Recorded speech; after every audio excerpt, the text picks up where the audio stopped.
Well, student, today I will discuss with you effect of pressure,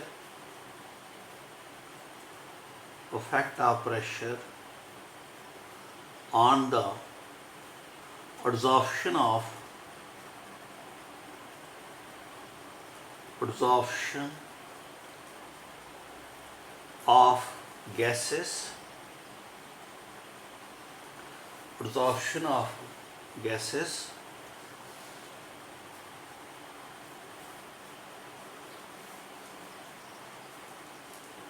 this effect. ठीक है, तो बेटा ये this is try to understand बेटा, मैं समझा रहा हूँ। सपोज ये हमारे पास कोई सॉलिड मटेरियल है, राइट। ये सॉलिड मटेरियल है, ये इसका सरफेस है या वुड का पीस है, ये इसका सरफेस है। ये गैस है बेटा, ठीक है, दिस इज ए गैस। आपको मालूम मैं बताया था कि ये कुछ गैस के मालिक्यूल आके इसके ऊपर अब्जॉर्ब हो जाते हैं बेटा। ये हमें दिखते नहीं है बेटा, हैं, अब्जॉर्ब हो जाते हैं, पोर्स होते हैं। जो भी आप सरफेस लोगे उस सरफेस पर गैस के मालिक्यूल अब्जॉर्ब हुए होते हैं, ठीक है। तो ये कुछ मालिक्यूल आएंगे इसके ऊपर अब्जॉर्ब होंगे, ठीक है। और आपको बताया था टाइम के साथ कुछ अब्जॉर्ब भी होंगे, डिसॉर्प्शन भी होंगे, हैं। और एक टाइम आएगा कि अब्जॉर्प्शन और डिसॉर्प्शन के बीच में इक्विलिब्रियम आएगी, मीन और अब्जॉर्प्शन नहीं होगी। जितने अब्जॉर्ब हो गए हैं, और अगर और होंगे तो डिसॉर्ब भी हो रहे हैं, उनकी डिसॉर्प्शन भी हो रही है और अब्जॉर्प्शन भी हो रही है, ठीक है। नाउ देखो, सपोज जहाँ पर हम एक पिस्टन लगा देते हैं। पिस्टन जो है, पिस्टन ये ऊपर से नीचे को आएगा। इस गैस का जो प्रेशर है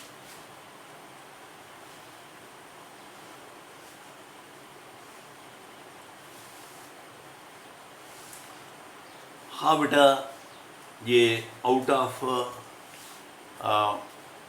कैमरा चला गया था, फिर समझो। देखो इधर, ये हमारे पास ये एक कंटेनर है, सिलेंडर है। इसमें हमने सपोज वुड रखी हुई, ये वुड का पीस है, ठीक है। ये वुड का जो पीस है, इस पे ये एयर है बेटा, गैस है, राइट। ये गैस है, और जो गैस है वो गैस के मालिक्यूल इसके ऊपर अब्जॉर्ब हो रहे हैं। तो ये आपको बताया कि कोई भी सरफेस लो, उसके गैस के मालिक्यूल सरफेस पर अडियर हुए होते हैं, चिपके होते हैं, वो हमें दिखते नहीं है, ठीक है। ये गैस का मालिक्यूल इसके ऊपर अब्जॉर्ब है, और आते हैं और भी अब्जॉर्ब हो जाते हैं, अब्जॉर्ब हो रहे हैं। एक टाइम आएगा अब्जॉर्ब होना बंद हो जाएंगे, और फिर ये डिसॉर्प्शन भी स्टार्ट हो जाती है, कि यानी कि जो अब्जॉर्ब मालिक्यूल है वो सरफेस से निकलकर बाहर आ जाता है, ठीक है। नाउ अब एक टाइम आता है कि जितनी अब्जॉर्प्शन हो रही है उतनी ही डिसॉर्प्शन हो रही है, यानी जितनी अब्जॉर्प्शन होनी थी हो गई है, और अब्जॉर्प्शन नहीं हो रही। और अगर एक 10 मालिक्यूल अब्जॉर्ब हैं, 2 अब्जॉर्ब होते हैं, 12 हो गए, 2 उसी वक्त निकल जाते हैं, यानी अब्जॉर्प्शन और डिसॉर्प्शन दोनों हो रही हैं। इक्विलिब्रियम आ गई, ये सिचुएशन इक्विलिब्रियम आ गई, मतलब कि और ज़्यादा अब्जॉर्प्शन नहीं हो सकती। लेकिन अगर हम यहाँ पे पिस्टन लगा दें, पिस्टन जो है ऊपर से प्रेशर लगाएंगे, पिस्टन नीचे को आएगा। जब पिस्टन नीचे को आ रहा है तो आपको मालूम है क्या हो रहा है, अंदर का प्रेशर बढ़ रहा है। जब प्रेशर बढ़ेगा तो और एब्जॉर्प्शन हो जाएगी, और एब्जॉर्प्शन हो जाएगी, इक्विलिब्रियम खत्म हो जाएगी, डिसॉर्प्शन कम हो जाएगी, एब्जॉर्प्शन बढ़ जाएगी।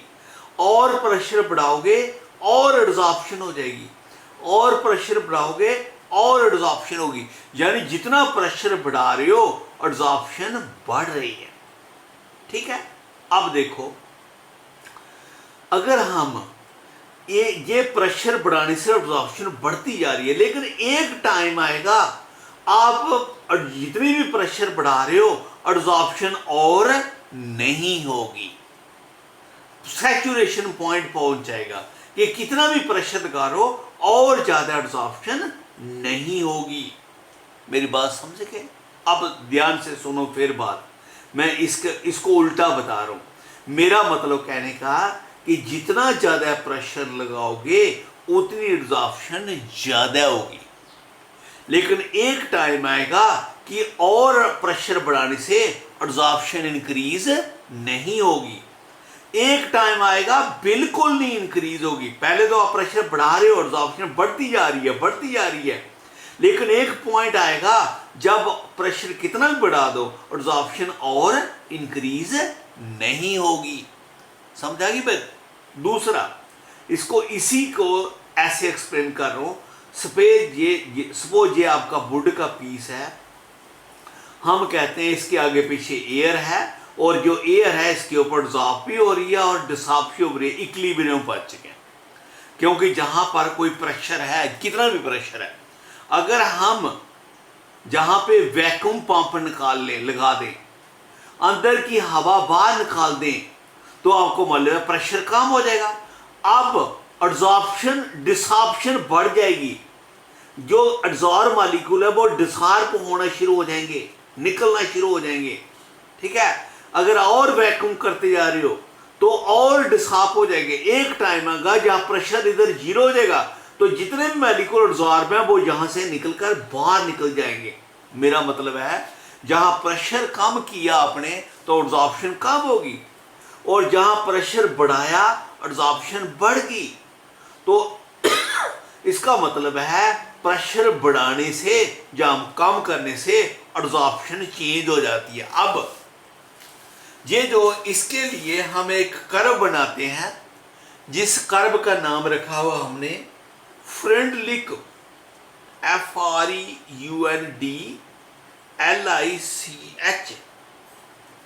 Adsorption isotherm, adsorption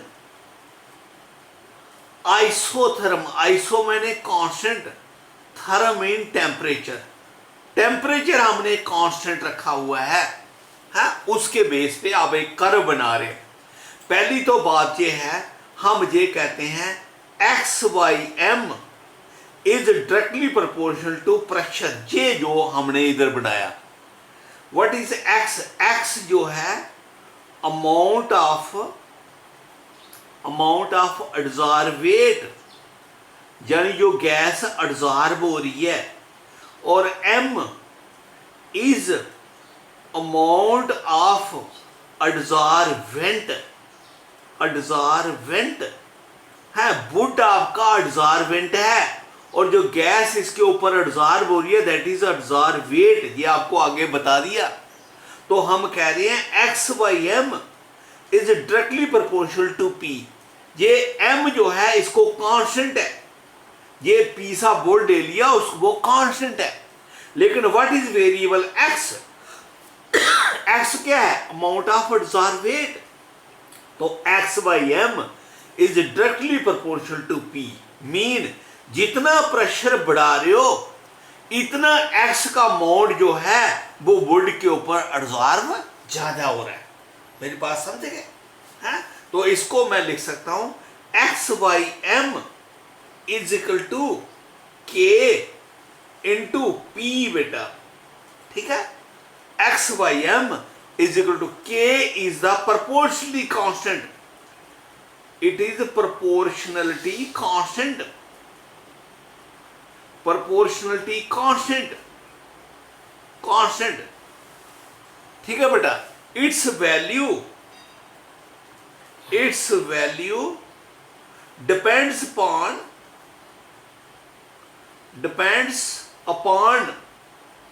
the nature of the gas, and nature of adsorbent, adsorbent जो के की वैल्यू है, जो के ये कांस्टेंट है, ये डिपेंड किस पर करता है कि गैस कैसी है, गैस कैसी है, जो एडसॉर्ब हो रही है, जो एडसॉर्बेंट कैसा है और एडसॉर्बेड कैसा है, उस पर डिपेंड करता है। ठीक है। नाउ अब देखो, ये हमने ये वैल्यू निकाल लिया। अब इस इक्वेशन को मैं ग्राफिकली एक्सप्लेन करने लगा हूं। ये है आपका प्रेशर बेटे, इस साइड को प्रेशर इंक्रीज हो रहा है, और ये है आपकी adsorption, adsorption that is X by M, X by M. ये जो X is amount of adsorbate, M on substance, mass of substance on which adsorption is taking place, जिसको बोलते हैं adsorbent। ठीक है। जब आपका प्रेशर जीरो है, मैंने आपको बताया ना, अगर हम प्रेशर इसका निकाल दें सारा बार, तो गैस एडसॉर्ब नहीं रहेगी, एडसॉर्प्शन क्या हो जाएगी? जीरो। जहां पर एडसॉर्प्शन एक्स बाई एम कितना है? जीरो। जब प्रेशर कितना है? जीरो। लेकिन यहां पर एट कांस्टेंट टेम्परेचर, टेम्परेचर नहीं चेंज कर रहे बेटे, हम टेम्परेचर क्या रखा है? कांस्टेंट। इसलिए क्या कहा है? आइसोथर्म। आइसो मैंने कांस्टेंट, थर्म में टेम्परेचर। ये ग्राफ आप बना रहे हैं एट कांस्टेंट टेम्परेचर। नाउ जब आपका प्रेशर जीरो है तो एक्स वाई है, एक्स भी क्या है? जीरो। जब आप प्रेशर बढ़ा दोगे तो एक्स बाई एम भी बढ़ जाएगा। इसको ज्वाइन करो, एक लाइन बन गई जहां पर जब और प्रेशर बढ़ाओगे एक्स और बढ़ जाएगा। You get graph like this, ये ऐसे बढ़ रहा है, एब्जॉर्प्शन बढ़ रही है। फिर उसके बाद ऐसे हो जाता है, ऐसे ग्राफ एक टाइम आ जाता है, इट बिकम स्ट्रेट लाइन। यहां स्ट्रेट लाइन हो गई है। देखो मैं समझाता हूं इस ग्राफ को। जहां से जब आप प्रेशर बढ़ा रहे हो, एक्स वाई भी बढ़ रहा है, प्रेशर बढ़ा रहे हो तो you are getting graph like this, ये ग्राफ आ रहा है। जहां तक जितना प्रेशर बढ़ा रहे थे इतनी एब्जॉर्प्शन बढ़ रही थी। उसके बाद जहां प्रेशर आपने इतना बढ़ाया, ठीक है, एब्जॉर्प्शन बढ़ी, लेकिन जितनी बढ़नी थी, या सीधा नहीं करा ग्राफ जा रहा, ऐसे नहीं जा रहा है। अगर ये इधर जाता, ये यहां है, अगर जाता तो एब्जॉर्प्शन ज्यादा होनी थी, लेकिन वो एब्जॉर्प्शन इतनी ही हुई।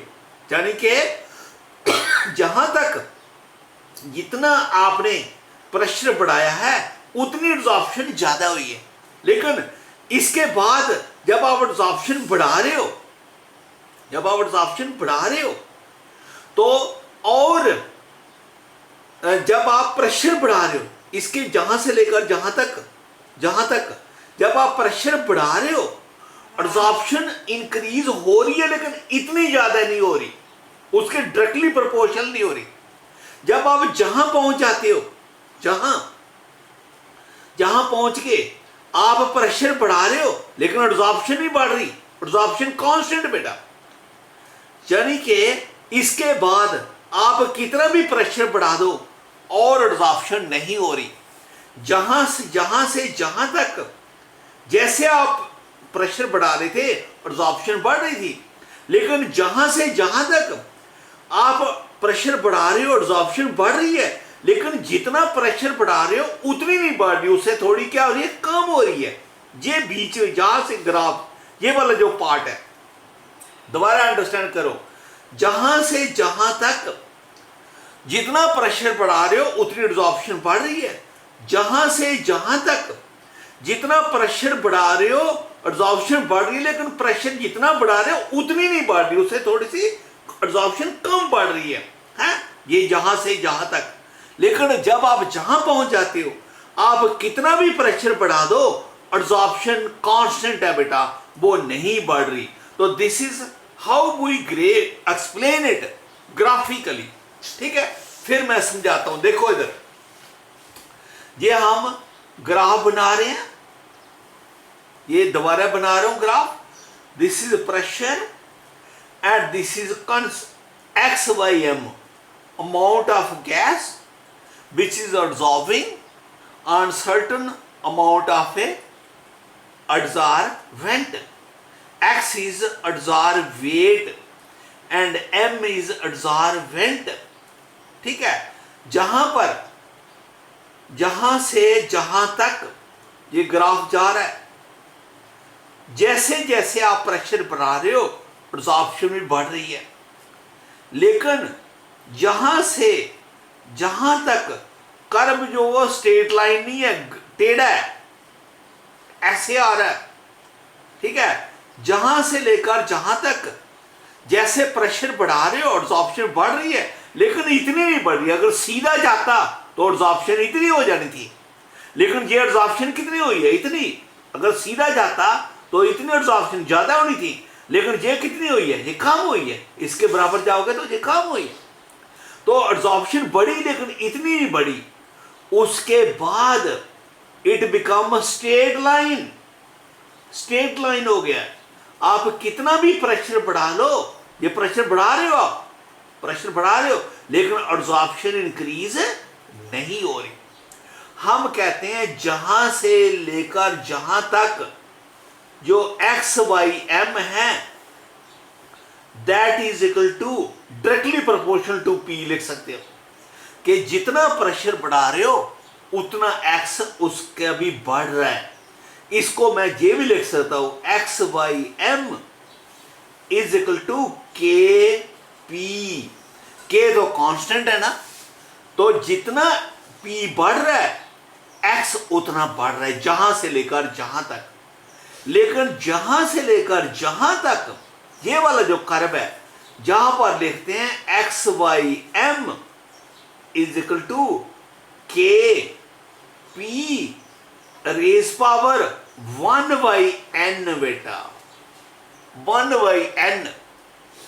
जहां 1/n, ये ग्राफ को समझो। देखो X Y M is equal to K P raise power 1/n, जहां पर पी 1 है मैक्सिमम, n की वैल्यू n अगर 1, जहां पर n की वैल्यू 1 है, लेकिन जहां पर n की वैल्यू बढ़ती लेस देन 1 है, 1.8 है, यानी कि ये n की वैल्यू, ठीक है, ये n की वैल्यू, जहां n की वैल्यू चेंज हो रही है जहां से जहां तक, ठीक है। n की वैल्यू आपको मालूम है p रेज पावर है ना दिस, अगर n की वैल्यू बड़ी होगी, बढ़ा दोगे तो ये 1/8 कम होता जाएगा 1 से। जहां n की वैल्यू कितनी है?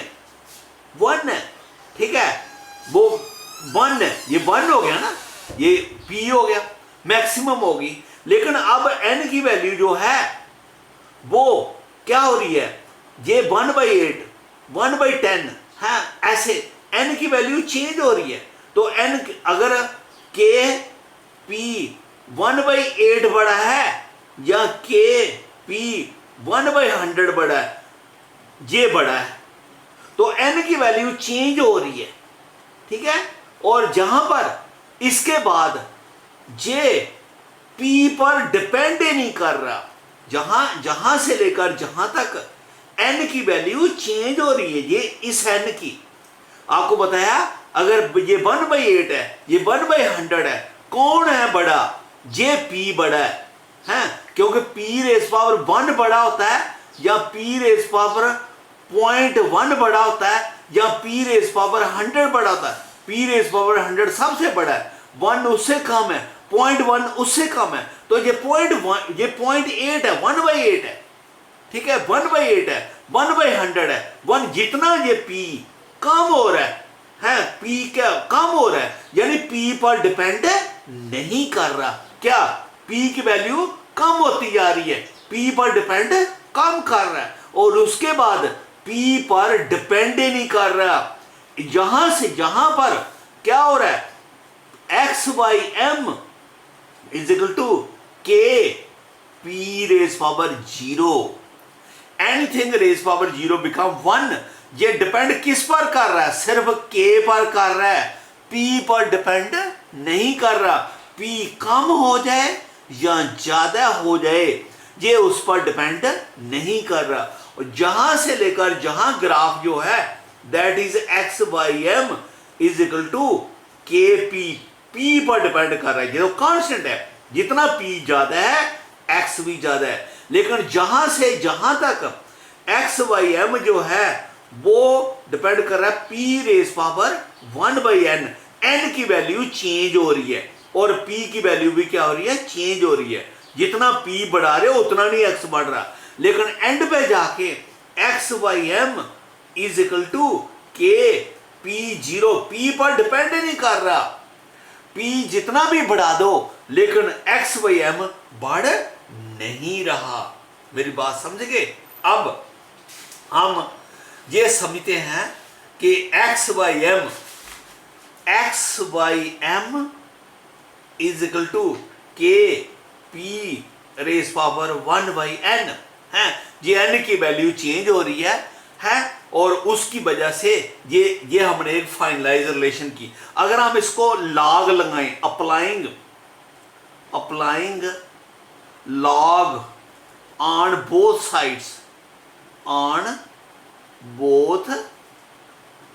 साइड्स, दोनों साइड पे लगाओ तो क्या आ जाएगा, log X by M is equal to log of K plus 1 by N log of P. ये आपको आता होगा बेटा, है ये लॉग इसका आ गया, ये एम एन है, log of M N is log of M plus N.